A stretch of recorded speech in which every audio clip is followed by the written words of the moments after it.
Good morning. Thank you.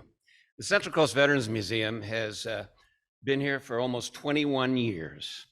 Since reopening post-pandemic, we've been upgrading and reorganizing much of the museum.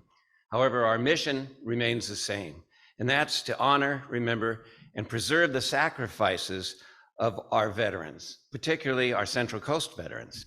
And although we continue to prioritize programs such as our Veterans History Project, which we do in conjunction with the Library of Congress, we also have increased many of our educational programs, such as outreach to the schools, community organizations, and our social presence on social media. We're also adding new displays and reorganizing many of the other displays. And one such example, as mentioned, is our Pearl Harbor display. We were recently privileged to obtain a piece of the USS Arizona. We got that this last winter, and so we revamped our World War II Pearl Harbor display. As director, I'm constantly looking for new opportunities. I'm contacting various museums, institutions, government agencies, and contacts.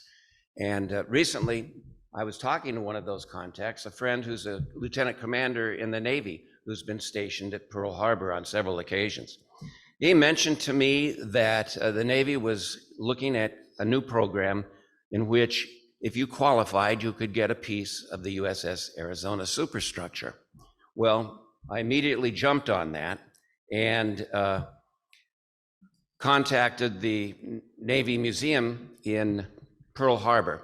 And after going through a fairly lengthy process, we were granted permission to receive and display a piece of the USS Arizona battleship. This ship, many of you know, was sunk during the attack on Pearl Harbor on December 7th, 1941. And this item will never be sold. It won't be traded, stored, or otherwise handled. It will remain on display in our museum. And if a time ever comes when it can't be properly displayed, then we return it to the Navy. But this is just one example of the many things we have in our museum, rare artifacts and that kind of thing. We love to share this stuff for the Central Coast. We love to talk about our veterans and their families and the backstories. And we do a lot of educational stuff to encourage that kind of thing, and especially with young folks. So anyway, come see us. We'll be open with an open house this Memorial Day. We'll be working with the American Legion, who will be having a great barbecue tri-tip lunch. You should get your tickets ahead of time because those are probably going to be limited. They're very popular. And this year's theme at the museum is Lost at Sea, a remembrance. And it's really a great display that we'll be having just for this period that talks about many of the sailors, soldiers, and others that encountered both accidents and combat incidents and gave their all working for us, and USS Indianapolis, the Thresher, many others. So please come see us, and thank you for having me this morning. So it really is the one incident that brings the United States into the war immediately. We're in this process of trying to avoid it, but we can't when Pearl Harbor happens. So the attack takes place, and very suddenly we're at full-scale war, as Roosevelt said the next day that when he spoke to Congress.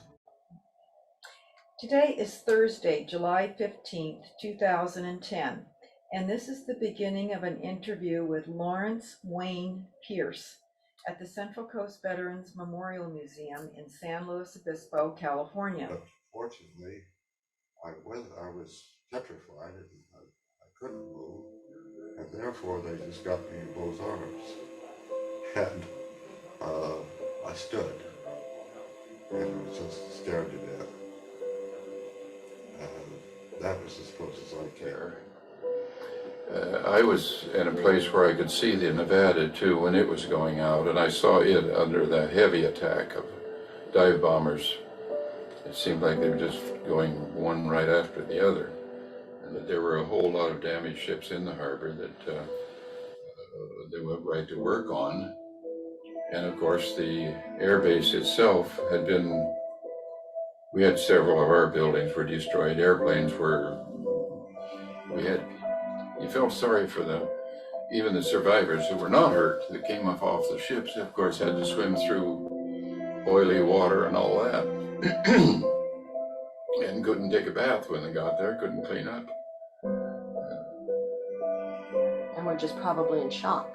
Well, sure. And when those people came off, did they talk about what happened and how they survived? Did you? Well, there were hundreds of them. I talked to 2 or 3 of them, and it was, you'd get just what you expect. One would want to talk about what he went through, and another one would want to talk about yesterday.